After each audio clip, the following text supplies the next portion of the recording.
There are scientific means of being able to define that. I believe in the case of Aruba, you may not have the data that would be available. You will need to look at your poverty census, your general census data.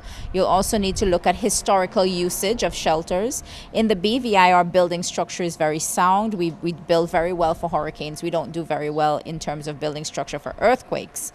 And so we have to consider the use of our shelters. Less than 3% of our population will use our shelters for hurricanes, but we have 32 shelters, and you would say, why do you need so many? Because we are facing a number of hazards. You now had recently the Concordia accident in Italy, and we now are planning for those events, and those events may require you housing hundreds of people in a shelter. So you really have to look at the type of hazard. You have to look at your population makeup. You have to define who are your vulnerable groups, who are the people that would actually use the shelters. Do you have elderly? Do you have a lot of sick people? Do you have illegal immigrants that you may have to accommodate?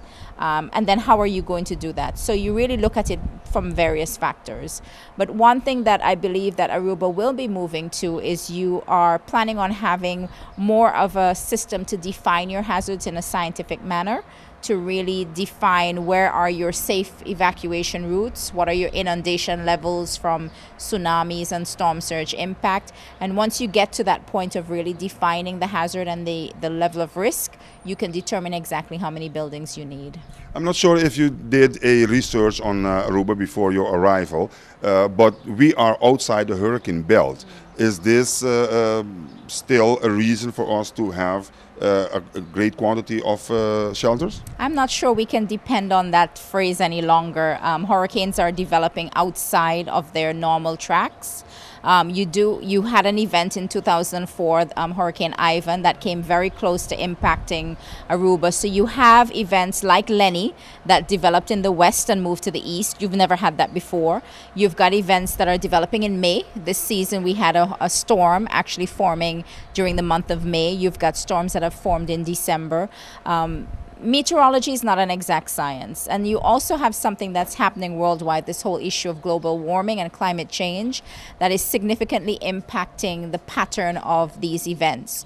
We are expecting to have stronger events, tropical storms. We're expecting to have sea level rise. We're expecting to have a lot of impact on our environment. So you may not be in the defined hurricane belt, but you are in the Caribbean region, and you are susceptible to a number of hazards.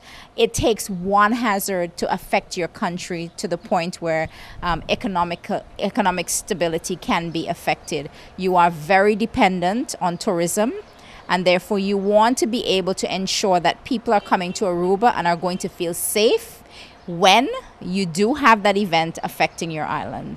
Lastly, since we have you here on the island, your advice to our community regarding their safety in case of any calamity. Disaster preparedness is a personal effort that has to be taken by every single individual in your community. We have responsibilities to our parents, to our children, our grandchildren. We have to ensure in the Caribbean, and I'm including Aruba here, we are one Caribbean. We want to ensure that if our region is affected, that we are able to recover very quickly. We are very dependent on tourism. We are dependent on people visiting on our islands. And so we have to ensure that we continue to promote a very safe community. I do want to commend the work that's been done by Jaime Donata. He has done considerable work in Aruba, but he needs to have the support of the entire community. It has to be a personal effort.